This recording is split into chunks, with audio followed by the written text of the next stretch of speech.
Well, here we are once again. We're going to deal with this little Messenger m500. You guys know this amp. It's been here once before. Had a bunch of pop transistors in it the first time around. And since it was here last, John got it home. Mr. John got it home, hooked it up, ran it for about 3 or 4 key downs, and the thing quit putting power out. It just fell clean out the box. It was still working, just wasn't putting out the power it was supposed to be putting out. So he says, man, I'm going to send it back to you. Something quit. Well, I'm here to tell you what quit, John. This little 35-cent capacitor that's been in there ever since the amplifier was put together. This is a 180 puff capacitor, and where it sat was right here on the output tune. This is what controlled the resonance of the circuitry to match it to the 50 ohm load to go out of the box. This capacitor, if you have a capacitor checker and you measure it, now reads 101. It broke down. It got hot and it quit, finally. And as you can see, there's capacitors all over this board that are the same style and configuration. I have a special place in my heart for the Messenger.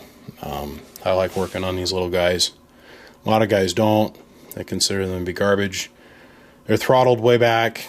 The way they designed the circuitry is not the most efficient, but for in its time, this thing was actually pretty scoochum cool. Like I said, I love these little guys. So what we did, John, to make sure it wouldn't do this to you again in the future, is we went to a higher kVA rating capacitor so it can handle more current going by it, coupled to ground. More watts, basically. And you don't have to worry about that part failing. Changed out that cap. Guess what? Come right back to life. I mean, like that. So this was a simple, easy, dirty fix. I'm going to put the tin on it. We'll send it right back to you immediately, John.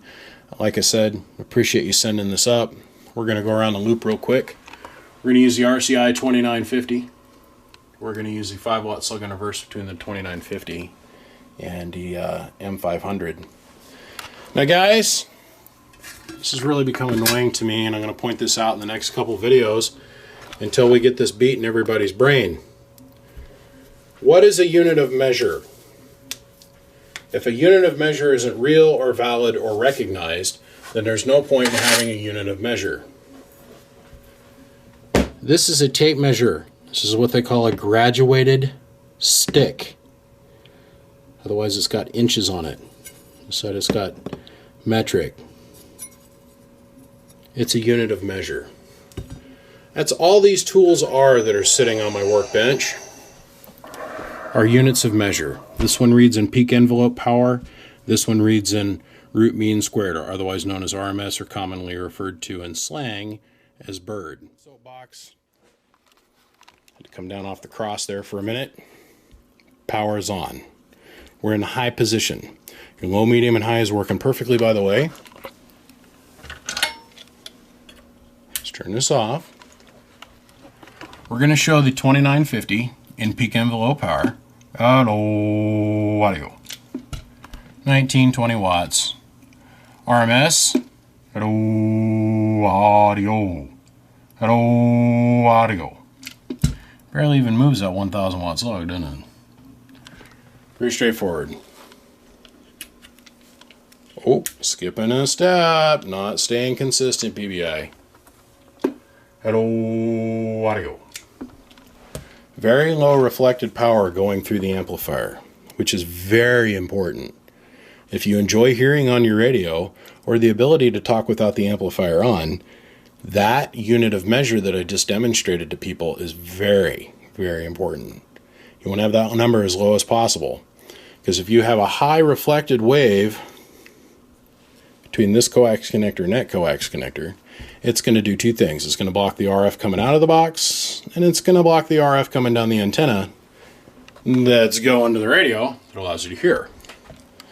That's why it's very important to show that in every single video. All right, we're going to turn the amplifier on. Hello, audio.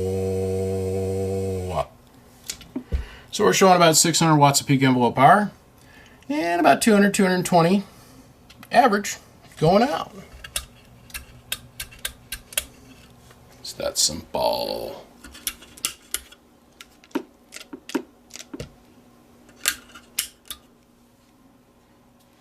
What did we do? Okay, let's figure out why it's staying keyed up now. That was entertaining. Well, keying transistor decided that it was going to go take a dump on us. It's basically a 2N222 keying transistor. So we put a new one in it, and now we've got ourselves the ability to transmit and receive. Hello. Nice and clean. Cool. Hello, audio. Hello, audio.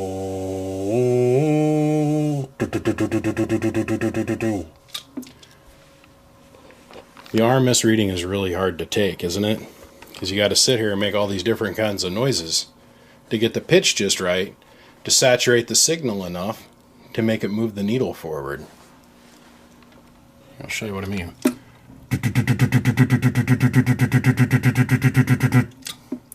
Hello, audio. Look at our peak envelope power. Hello.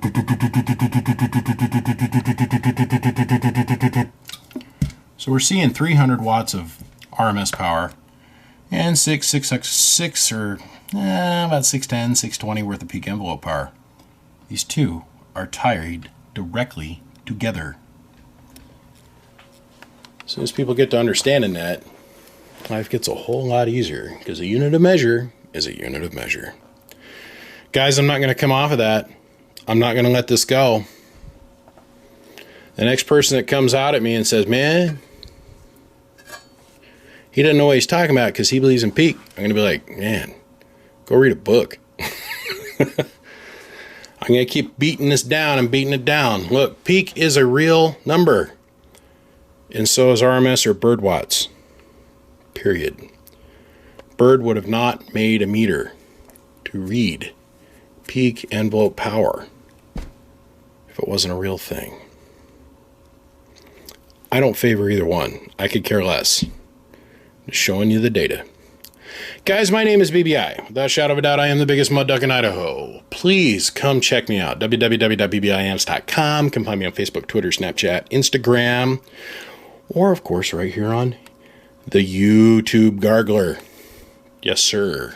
If you like what you've seen, click right down in this area. It's right down there.